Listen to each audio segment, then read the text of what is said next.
On News Hour tonight, Arise TV presenter's death triggers outrage as details of attack emerges. Terrorists lay siege to Kwara community, residents flee. Oyo special needs students demand basic rights and welfare. And on the foreign scene, protesters return to the streets despite government's rejection. Hello, good evening and welcome to News Hour on Trust TV. I am Fatima Ahmed Musa and thank you so much for joining us. And now we'll begin the news with a sad story that shock and grief have continued to thrill the death of Somtochukwu Crystal Maduago, a presenter with Arise News who reportedly lost her life during a robbery attack at her residence in Katampe, Abuja. The tragic incident occurred in the early hours of Monday, heightening fears over the rising cases of robbery and insecurity within the Federal Capital Territory. Trust TV's Habibat Ajay reports.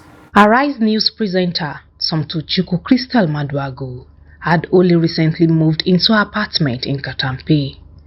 But in the early hours of Monday, she became the latest victim in what residents described as a coordinated armed robbery attack. Eyewitnesses say the assailants invaded the compound around 3 a.m., subdued the security guards, and raided several flats, cutting away vehicles, laptops, and other valuables. According to residents, the journalist reportedly fell to her death while trying to escape from the intruders in panic. The estate security guard was also shot. Her cousin, listed as a guarantor, was later contacted and informed of the tragic incident. Although they were also armed, but the kind of ammunition those guys were bringing in is different from what civilian JTF had. They overpowered him, they gained access to and they robbed every flat, from the ground floor to the last floor. So on getting to our own flat, she was maybe some people cannot handle pressure. Some of the occupants, immediately they barged into their own apartment, they surrendered what they have. They even left unhurt. They didn't do anything to them. But unfortunately, she couldn't handle that shock. So she needed to rush into her balcony and jump from the third floor. From what we gathered from our security here, one parked here, there was a vehicle parked there, 2 people inside that vehicle, other one parked. So they are surveilling the area. We called the police. Police actually came just 2 or 3 minutes after those people left. It was when that lady jumped. They were even begging the lady not to jump. The armed robbers. Residents dismissed online reports suggesting assassination or sexual assault, insisting that her death resulted from panic during the robbery. They confirmed that operatives of the Department of State Services, DSS, and the Nigerian police arrived at the scene shortly after the incident and have since launched an investigation. Contrary to what I was checking Facebook yesterday, people are just saying rubbish. It was an assassination, it was this, and I tried to, if you are not here, because you saying some other things, it's going to cause distraction to what security agencies are doing out there to apprehend these people. Because these people actually did this thing, they will be happy that, okay, they are getting a kind of distraction from what actually happened. Imagine, within 3 months in the Federal Capital Territory, this will be like 8th or 9th estate they will rob in this district alone, in this Katampe district. The incident has once again drawn attention to the rising wave of insecurity across Abuja's residential estates. Disturbed residents are now calling on the federal government and security agencies to intensify efforts towards safeguarding lives and property in the FCT. Now, a distressing video emerged on social media platforms on Tuesday showing the moment helpless residents of the Okeodi community in Ifelodun local government area of Kwara State fleeing for safety following a siege on the town by terrorists. According to reports, the community has come under intense attack by the terrorists beginning on Sunday, which claimed the lives of 12 people, including 9 members of the local vigilante group set up to secure the area. The terrorists were said to have first attacked the hybrid force camp of the security outfit and after overpowering them, moved into the town. The following day, the assailants were said to have regrouped and attacked the same Okeode community again, this time killing 10 people and abducting scores of others. In the distressing video footage, a man who spoke in Yoruba said some of the residents of the town have decided to leave with their families to avoid being killed by the terrorists who have laid siege to the community.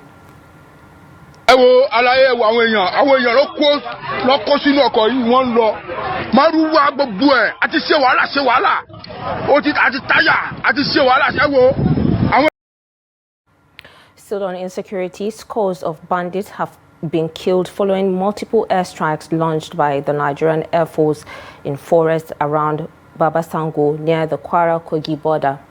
The operations, which began on Monday evening, targeted hideouts linked to the recent massacre of 11 forest guards and a community leader in Okeode, Ifelodun local government area. Residents said the air offensive became necessary after the bandits, armed with sophisticated AK-47 rifles, overpowered forest guards and abducted the unspecified number of people during Sunday's deadly attack.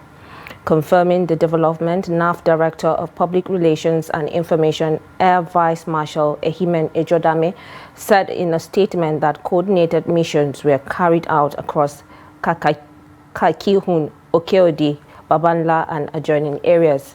He added that the operations reaffirmed NAF's commitment to safeguarding communities, protecting troops and sustaining pressures on criminal groups.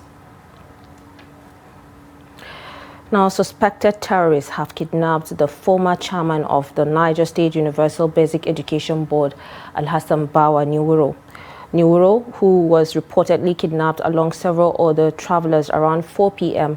on Monday, September 29, 2025, between Felegi and Ibi community on Makwa New Bossa Road in Burugu local government area. Sources said the former chairman of SUBEB, alongside other people, including one barrister Ahmad, were on their way to Mina when the terrorists blocked the road and whisked them into the nearby forest. Several other abductees were said to be traders returning from New Bossa Weekly Market. Meanwhile, residents of farming communities in Mariga, Magama, Kwantogora, Mashegu, Burugu, and Rijau local government areas in the Niger North Senatorial District of Niger State have continued to flee their homes for the past 5 days due to renewed attacks on their communities and constant movement of bandits in the area for the past 5 days. In the wee hours of Tuesday, residents told our correspondent that bandits numbering over 200 invaded Ibeto, a community in Magama local government, forcing the residents to flee. In a video shared by one of the residents, women and children walked through dark paths with torchlights to escape the wee hours on Tuesday.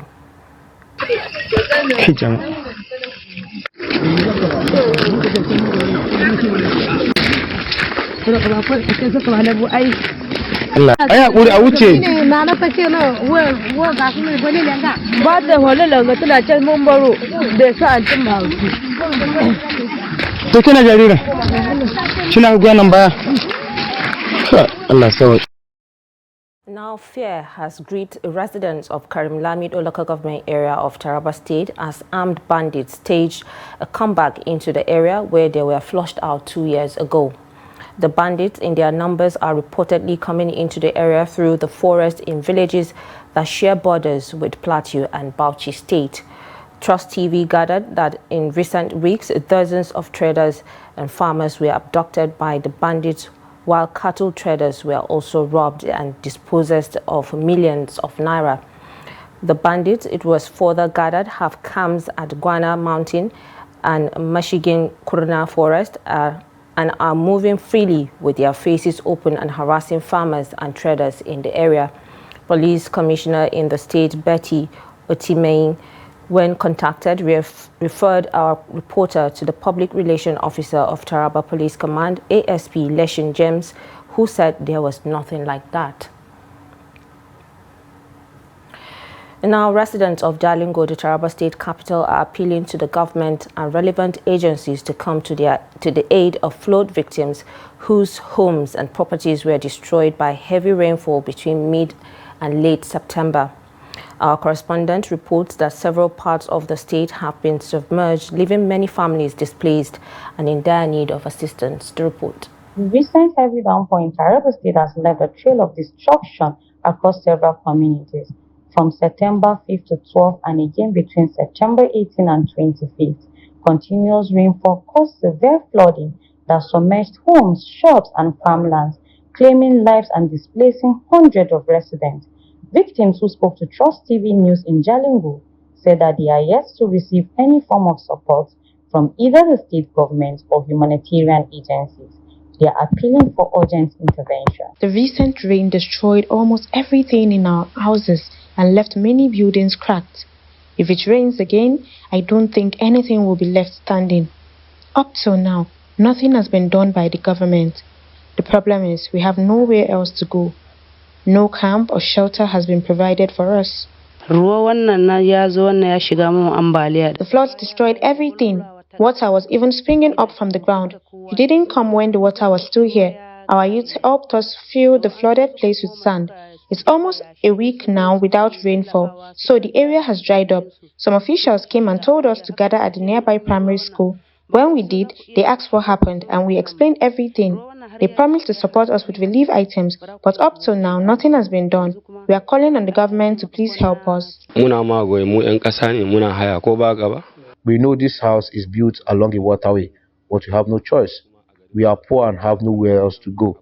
The government has been making promises for nearly 15 to 20 years now, yet nothing has been done to address our situation. I live around Jakanda Junction. One day while I was asleep, I had a little boy calling me from outside my door, shouting, "Uncle, uncle." When I got up, he told me to come and see what was happening. Before I realized it, the water had already gotten close into my room. I quickly rushed out and began helping to rescue women and children trapped by the flood. By the time I returned, my room was completely filled with water. I managed to bring out some of my belongings, but most of them were already soaked and damaged. The water coming through disaster, destroying everything, houses, farm and materials in this Magway area. No any agency come here to give assistance to the people here. Nobody comes here. Some residents in the affected areas acknowledge that flooding is a natural disaster, but insist that both citizens and government must be better prepared to prevent or minimize its impact. Tinubu, a resident in the area, urged the government to provide proper waste disposal system and build drainage channels to allow water flow freely, adding that without that, this will keep happening every year. If you look at the pattern, we need to have drainages linking, protecting flood-prone areas, but nothing is being done concerning such issues. So it affects the environment. Advisable for them to take advice from government, especially when the authorities concerned, NEMET, has confirmed that there was going to be trouble. So if you are in a place that is used to flooding, you should take precautions. They should relocate really. Meanwhile, some farmers say indiscriminate dumping of refuse into waterways is one of the major causes of flooding. We keep telling people that, particularly those in the urban areas, that the drainages have completely filled up with debts, with a lot of unwanted nuisance. So you don't expect water not to find its way. If you feel where it's supposed to go, it will create a new place where it will go. And that's why we're experiencing this thing. Communities worst hit by the flood include Bali, Gasolo, Karim Lamido, and Jalingo local government areas, where hundreds of households remain displaced. Now, on a sad note, more than 20 people have been reportedly killed in a boat accident on a river Niger. The incident involved passengers from Ibaji local government area of Kogi State while on their way to a market in Edo State. It was gathered that the incident happened on Tuesday morning between Opu and Odumomo settlement area at the bank of River Niger when the boat heading to Iloshi from Onogwa in Ibaji local government capsized midway to their destination. According to reports from the area, the number of passengers on board is yet to be established. Local divers were said to have picked 20 lifeless bodies from the river, while many bodies were said to be still in the water. 6 people have so far been identified to have survived the incident. The public relations officer of the Kogi State Police Command, SP Williams Aya, confirmed the incident but said that their operatives at the flank are yet to establish whether the incident occurred at Kogi or Edo side of the water. Now, the National Security Advisor, Nuhu Ribadu, has taken over the ongoing reconciliation meeting between the leadership of the Petroleum and Natural Gas Senior Staff Association of Nigeria, Pengasen, and Dangote Refinery as the chief conciliator. Although the meeting was yet to commence at the time of filing this report, critical stakeholders from the oil and gas sector involved in the ongoing peace had started moving to the office of the NSA. Our correspondent, who has been monitoring the development, reports that President of Pengasen, Festus Osifo, was accompanied by the General Secretary of Trade Union Congress, TUC, Nuhu Toro, among other labor leaders. Trust TV observed that the stakeholders have driven to the proposed venue of the meeting located close to the National Assembly's main entrance in the three-arm zone of the nation's capital.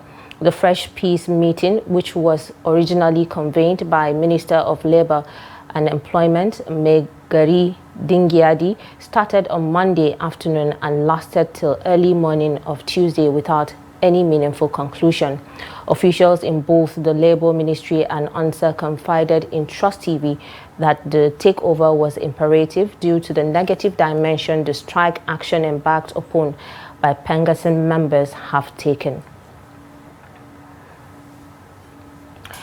Now, the Nigeria Employees Consultative Association, NECA, is raising the alarm over the ongoing action by Pengasen, warning that it amounts to economic sabotage with the potential to derail the nation's fragile recovery. In a strongly worded statement from Lagos, NECA's Director General Adewale Smart Oyerinde described conflict as inevitable in the labor ecosystem, but stressed that Nigeria already has statutory bodies such as the Industrial Arbitration Panel and the National Industrial Court to resolve disputes. He said while unions have the right to strike, such actions must remain within the law, not through coercion, disruption of legitimate businesses, or disdain of institution of labor administration. Oyerinde further cautioned against uninformed and destructive moves that could endanger economic survival, insisting that NECA will not stand by as the nation's labor ecosystem is undermined. Citing ILO Convention 87 and 98, the DG reaffirmed NECA's commitment to global labor standards and decent work, but warned that such protection do not cover sabotage, coercion, or actions that threaten national security.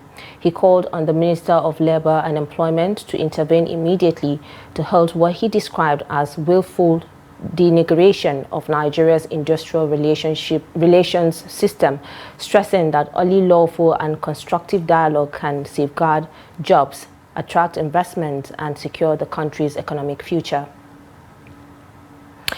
Now, President Bola Tinubu has admonished Nigerians against speaking ill of the country, stressing that Nigeria has crossed a critical point and is now on the path to improvement. Tinubu assured Nigerians that they will soon begin to enjoy prosperity, noting that the country's 65th independence anniversary is no small milestone. The president made the remark at a book presentation by Governor Hope Uzodinma during his one-day state visit to Owerri, Imo State on Tuesday. Tinubu stated that the old ways had brought the nation close to collapse, adding that breaking with the past was not optional, but the only way forward. Our critics, our enemies can say whatever they want. Because they don't know any better. Their arithmetic has always been wrong.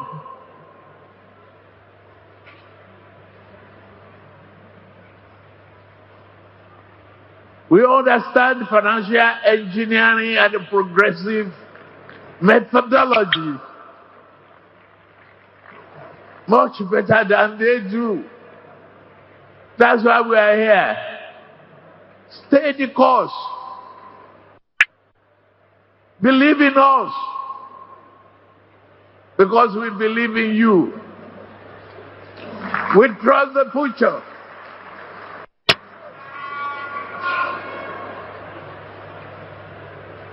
Today, headed by true federalism, there is no state governor of the Federal Republic of Nigeria that is borrowing money to pay salary.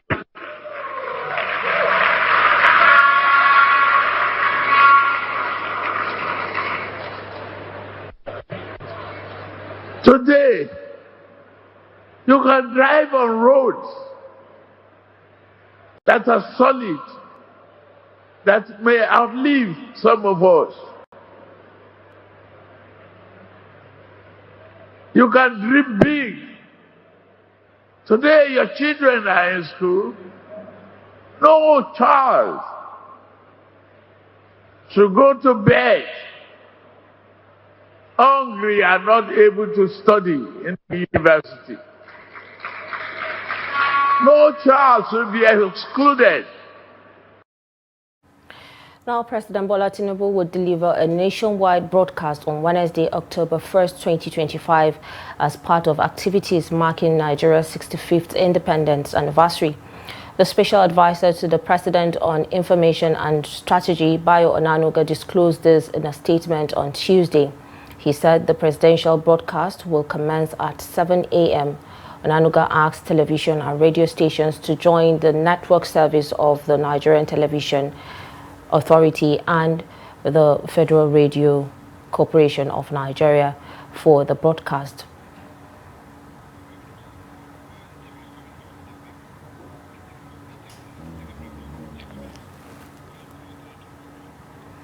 You're still watching News Hour on Trust TV. Coming up, Oyo special needs students demand basic rights and welfare. The summer one return. Just stay with us.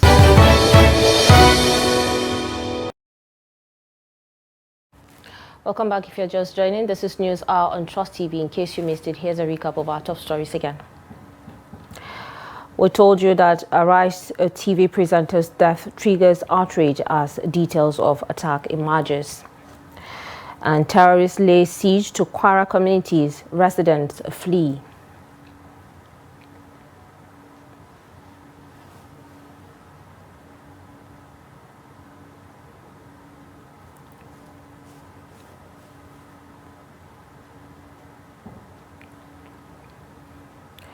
Now, the federal government says the income earned in Nigeria is taxable, including money made by sex workers, popularly called runt girls. Taiwo Oyedele, chairman of the Presidential Committee on Fiscal Policy and Tax Reforms, made this clarification at a tax awareness session in Lagos. He explained that while financial support or upkeep sent to dependents is exempt, any income from service or product is taxable regardless of the legality of the transaction. How about agri-rolls? How would they be taxed? You know, interestingly, we also concluded that transporters are not we classify informal sector into three. Nano, no tax. Small, they'll pay 0.5%. We're still finalizing it, so don't quote this one. It's a regulation we're working on. Nano, no tax, like roasting, corn by the roadside, vulcanized, all those food are just costly, that all of us know. Some people, they own their entire business. The inventory plus the margin is in their head, and they are carrying it around. They can't pay tax. Then the next class is small businesses. they'll pay 0.5% of their turnover. Then there's a small, nano, micro, and small. So we consider transporters not to be nano. They'll be paying taxes actually, because their business is profitable. So the agrinos will pay tax, by the way. Yes. How?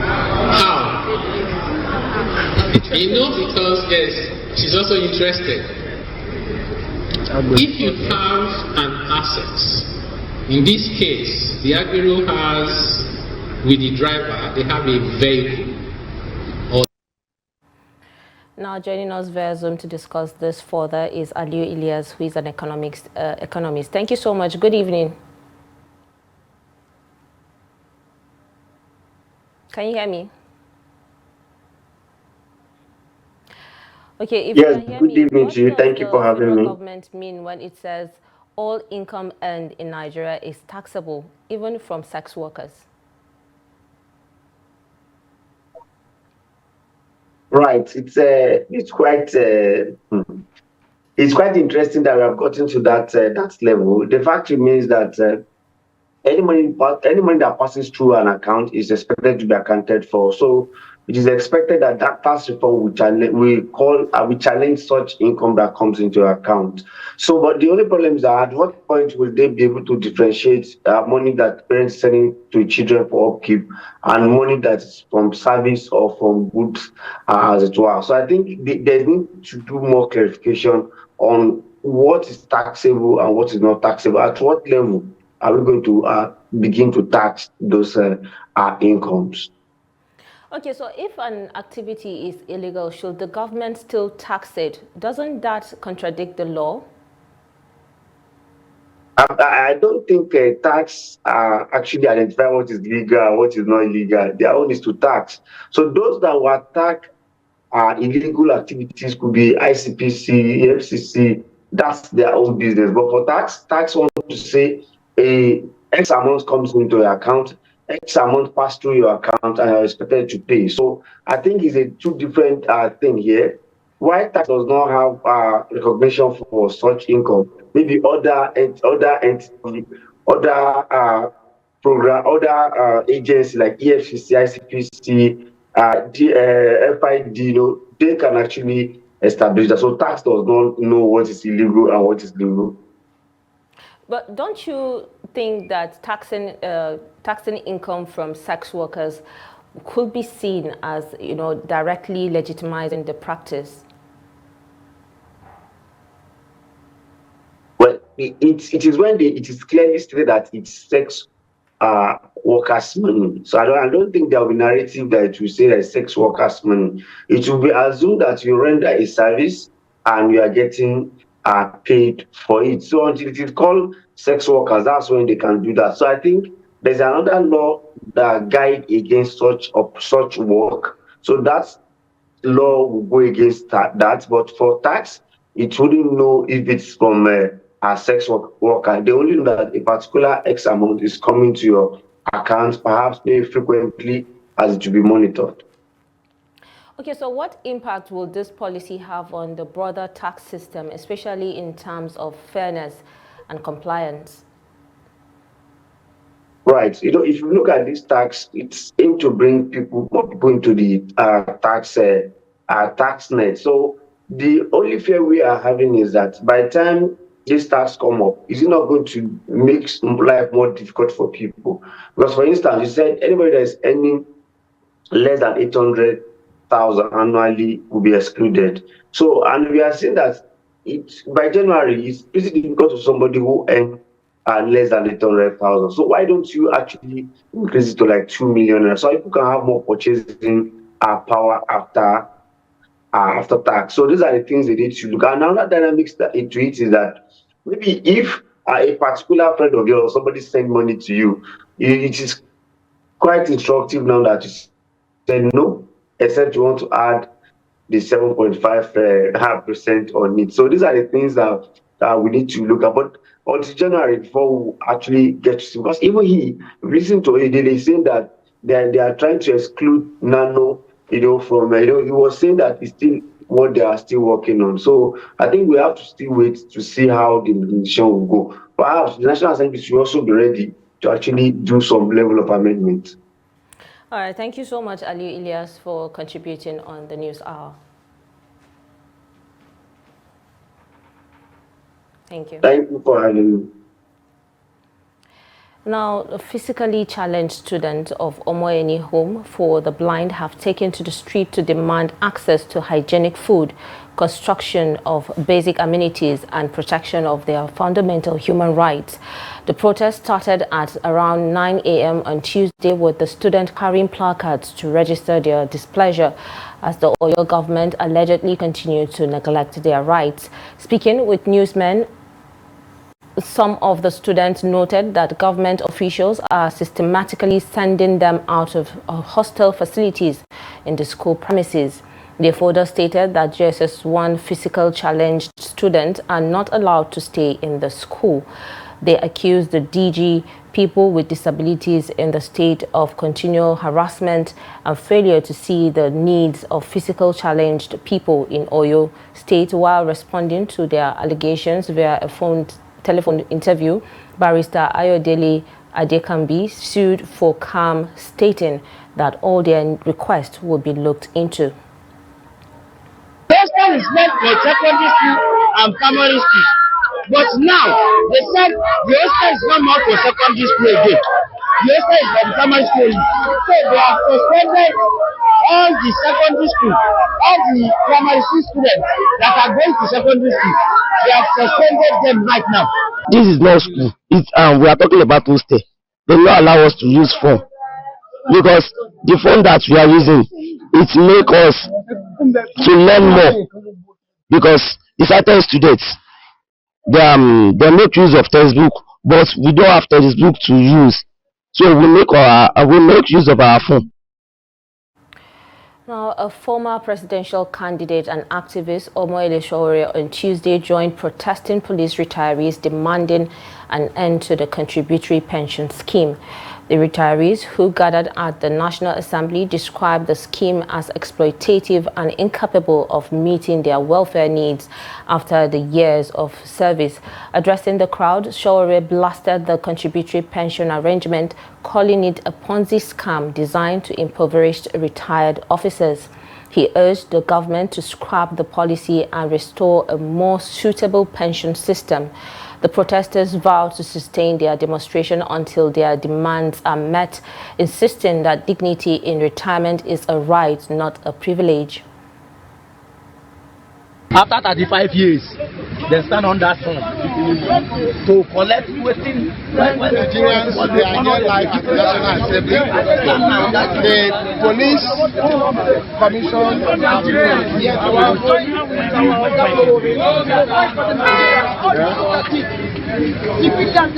it's like they want to public servants, if yet also public servants will be running to hide.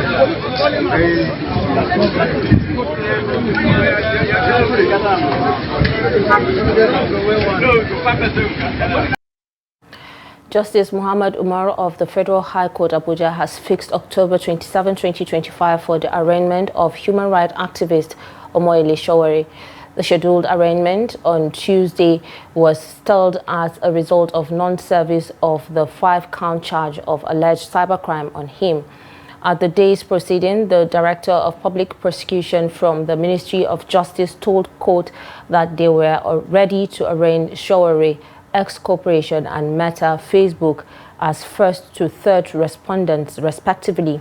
Showere's counsel, Marshal Abubakar, however, told the court that they had not been served the charges.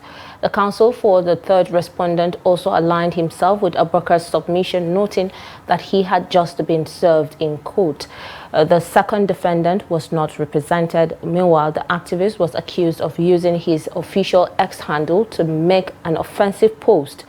The alleged offending post was said to have been made on August 25th within the jurisdiction of the Federal High Court. It was also said to be contrary to Section 24, subsection 2B of the Cybercrimes Prohibition Act, Prevention Act 2024. Two things. If this charge proceeds after arraignment, the president must be willing to come as my witness. Yes, I'm not going to use God as my witness. I want to use him as my witness that my statements are correct. Even if you go the civil route, truth is a justification. I will justify everything I've said about anybody who is in position of authority in Nigeria. Now, right, that Showore is running away from being arraigned. No, the law is clear. The law says that for you to arrest somebody, the person must serve the person with a charge or charges, and the person has 3 days. That is abject.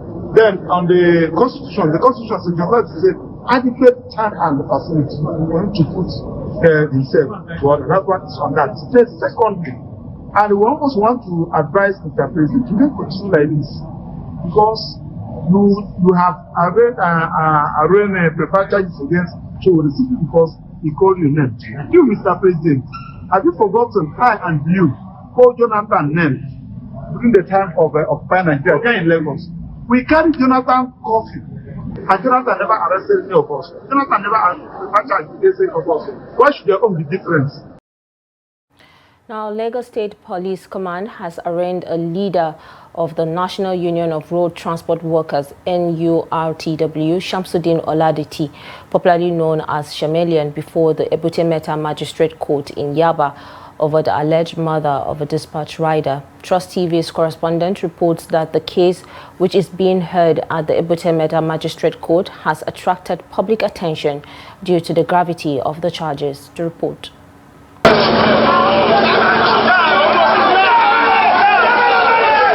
According to the charge sheet filed by Magistrate A.O. Akinde, the incident occurred on August 27, 2025 at about 10 a.m. on Lewis Street, Lagos Island, where Shamsuddin Oladiti allegedly assaulted Imam Rahman, hitting him repeatedly with his fist.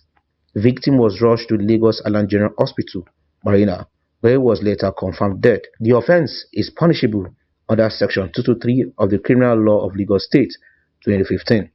In the second count, Oladiti and others still at large were accused of conspiring on September 17, 2025 to commit the offense of grievous harm, contrary to Section 411 of the same law. The third count alleges that the same date, time and location, Oladiti and his accomplices unlawfully assaulted Omale Samuel, inflicting serious injuries on him, an offense contrary to Section 245 of the Criminal Law of Lagos State, 2015. According to XP Anthony Yeye of the Legal and Prosecution Section at Panti, Oladiti currently faces 3 charges bordering on assault, conspiracy, and culpability in the death of one of the victims. He added that the case file has been forwarded to the Director of Public Prosecutions, DPP, for legal advice, while efforts are ongoing to arrest other suspects linked to the incident. It's a capital offense. It's a capital offense, which we have done the arraignment. Since he cannot take plea, so the file is to be duplicated and sent to DPP for legal advice. Police are still after those ones. We have only been able to lay hand on this, the one we charged now. Meanwhile, John Uthman, a member of the NBA Lagos Branch Human Rights Committee, said he and his colleague Demilade Douglas have been briefed by the Rahman family to monitor the proceedings on their behalf. He assured the family that Nigeria Bar Association NBA Lagos Branch stands firmly with them and will ensure that justice is served. Today the defendant was arraigned and the charge was read to him. Of course, he pleaded not guilty. His lawyer applied for bail, but the court requested for a case file.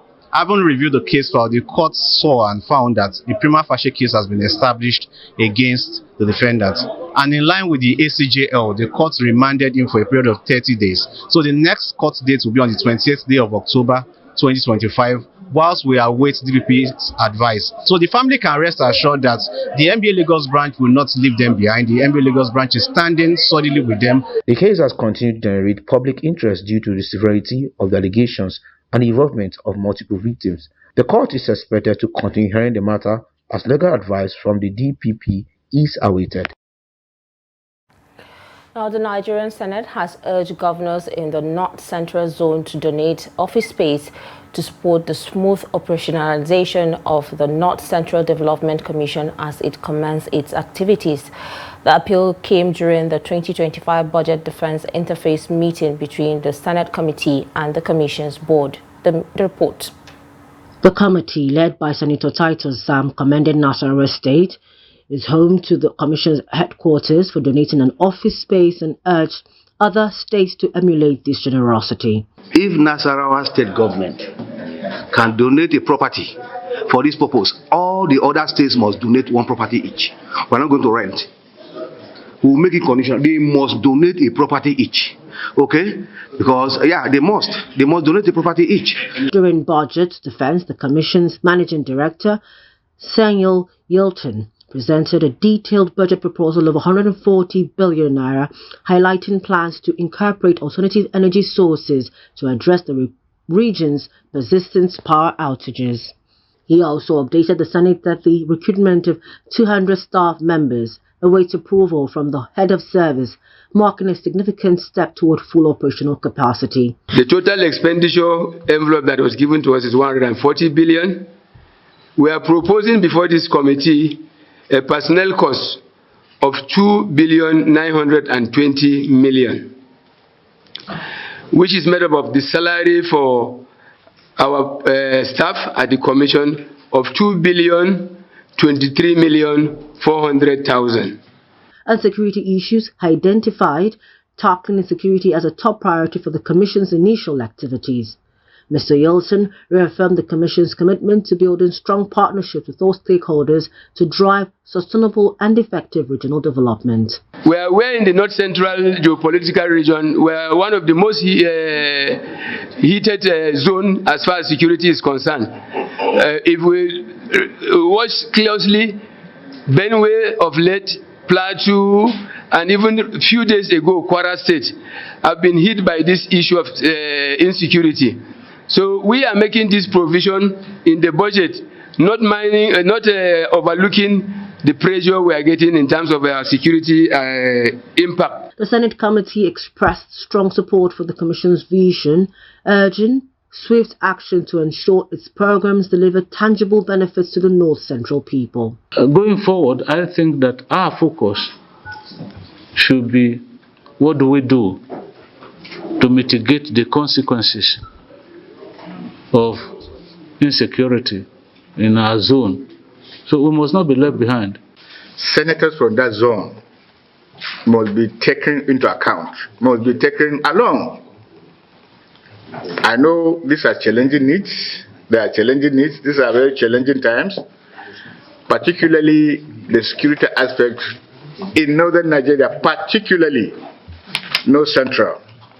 So I hope at the end of the day, when you come back to defend the next budget, this committee will oversight the implementation of this budget. The Senate's unified position reflects a collective commitment to fast-track the Commission's work, aiming to stimulate socio-economic growth and stability throughout the North Central states. And now in business, the Pension Transitional Arrangement Directorate PTAD says it has begun implementing the new pension increments for retirees under the Defined Benefit Scheme, DBS. The increment of 32,000, which is 10.66% and 12.95%, will take effect from the September 2025 payroll cycle. PTAD stated that the move followed President Bola Tinubu's approval of an emergency budgetary allocation, which was earlier announced in August 2025. The Directorate confirmed that 20.188 billion had been released by the Federal Ministry of Finance from the approved 45 billion.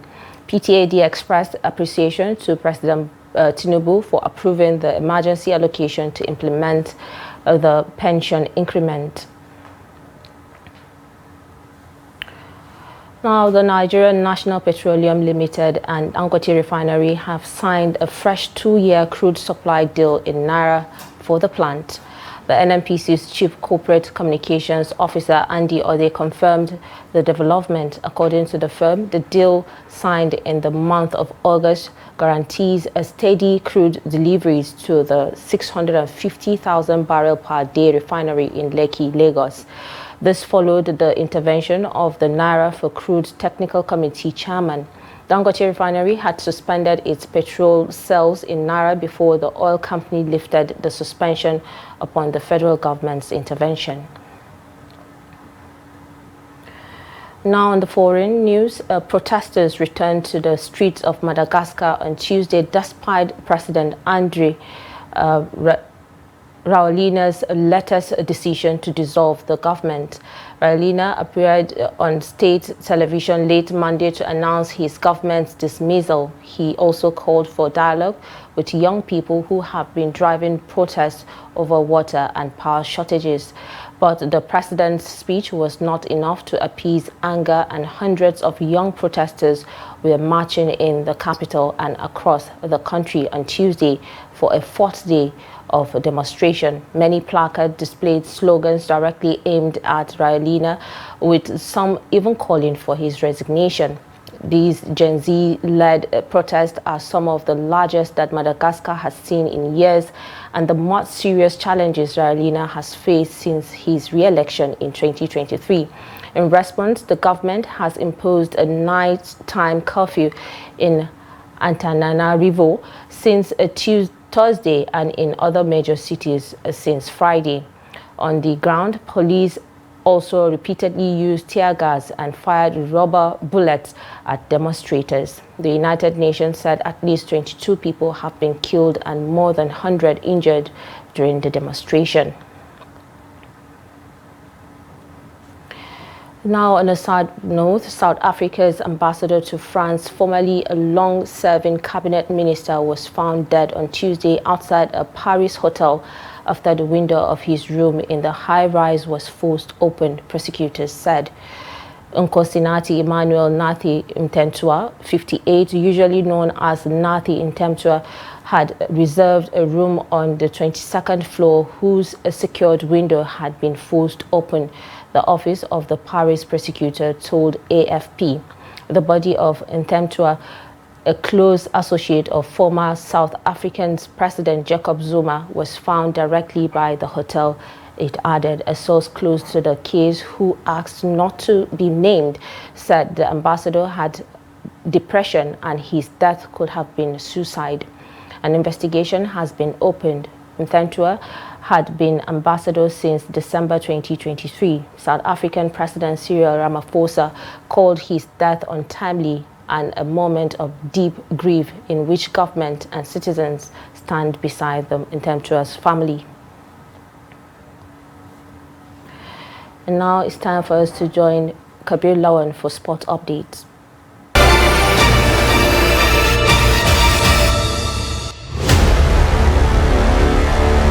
More than 400 golfers are set to compete in the Nigerian At 55 Independent Golf Tournament in Tukur Yusuf Buratai International Golf Resort and Country Club, Abuja. The week-long tournament, organized to mark the Nigerians' 65th independence anniversary, will also honor retired and serving officers of the Nigerian Army. The chairman local organizing committee, Dr. James Abunse, said the tournament aims to promote unity and national pride. He said the event will also feature the commissioning of new facilities at the resort, including a midway hut and modern golf practice range, a back nine starters shade, and golf cant bay. Still on sports news, players in the Nigerian National League NNL will now receive direct financial reward for victories following the official launch of the locker room bonus LRP in Nigeria. Under the scheme, each victorious team will receive a total of 1.28 million per win, with instant payouts to players and technical staff. Unveiled in Abuja on Wednesday, the initiative is first of its kind in Nigerian football, guaranteeing payment within minutes after each victory. NFF President Alhaji Ibrahim Gusau described the development as a strategic step towards retaining talent in the domestic league. That's Sport News. I am Kabir Lawal.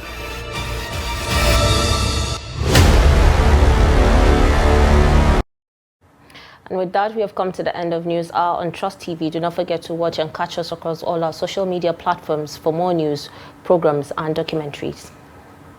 I'm Fatima Ahmed Musa from me and the crew. Good night and thanks for watching.